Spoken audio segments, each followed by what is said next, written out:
Content warning. This review is of a game that contains blood, gore, dismemberment, and depictions of suicide. Thank you. So, after watching you run, jump, die, cut, slice, die, throw things, die, evade traps, die to traps, die in general, and die, I only have one question. What's that? Why is this called Within the Blade? Because the game is about more than the swords used to dismember people and cut demons in half. It's about the soul within the person holding the sword, guiding its delicate dance through the air as blood splatters across the floor and walls. You have no idea? No, not a clue.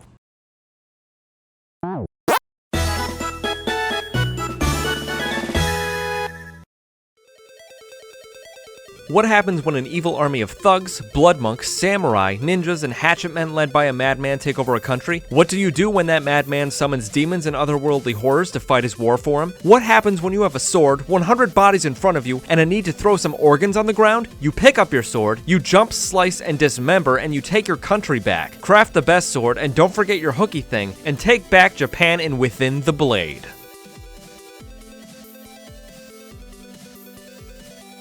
The story of this game is relatively out of the way, and will present any necessary information in the opening cutscene by describing the war that Japan is descending into, and the warlord who is summoning demons to aid his own war effort. You play as Hideki, who is a member of a small resistance group named the Black Lotus. They consist of this small village of characters that will act as shops, upgrade centers, people that require rescuing when the enemy inevitably captures them, and very angry portraits next to blurbs of text that makes every sentence, even those of praise, sound dour and serious. Other than a few check-ins at the village every now and again to receive your next set of objectives from the dojo master, and maybe build things, the story is quite literally, see this guy in the opening cutscene? Well, kill him. This is a fine strategy because it leaves room for gameplay.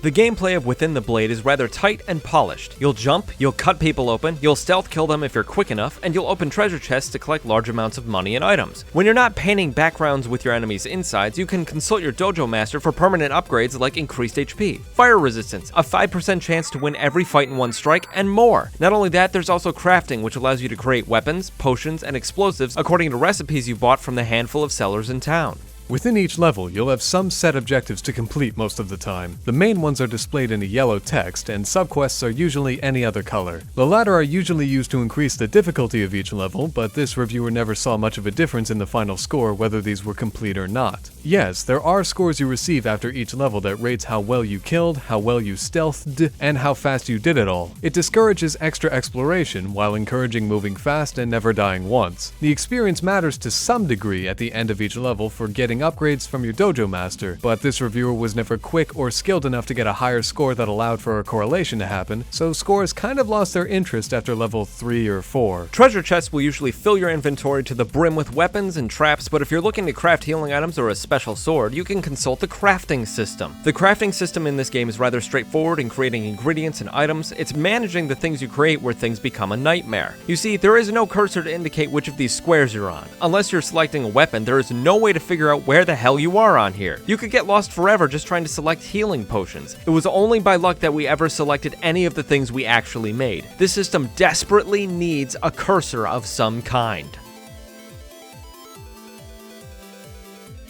This next segment contains spoilers for Within the Blade. Skip to the timecode on screen if you wish not to be spoiled. Thank you.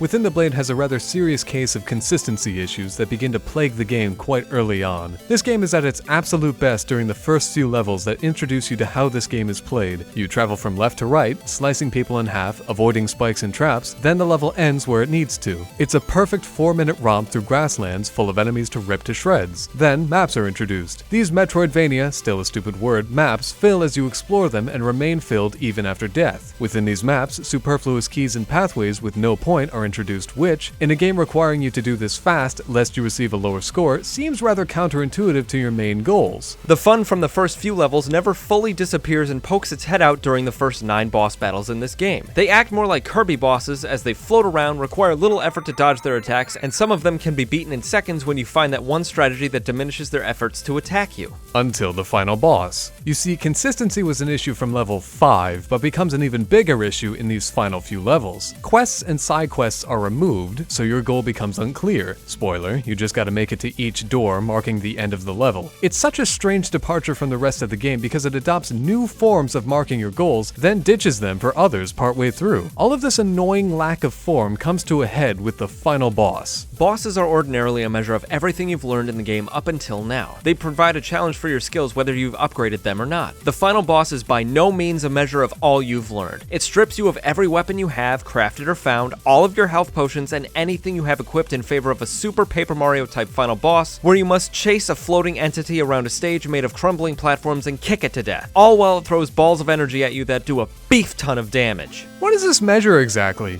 You've spent the whole game finding and crafting specific weapons to kill faster, to move more efficiently, to get a higher score. You spent the whole game honing your skills and cheesing bosses. You spent the whole game preparing for an epic sword showdown with the first cutscene Blue Boy, only for it to end up as a chase sequence that takes too long, saps your patience, and ends up with a nothing ending. This is by no means a measure of what you've learned, it's a measure of what you're willing to put up with.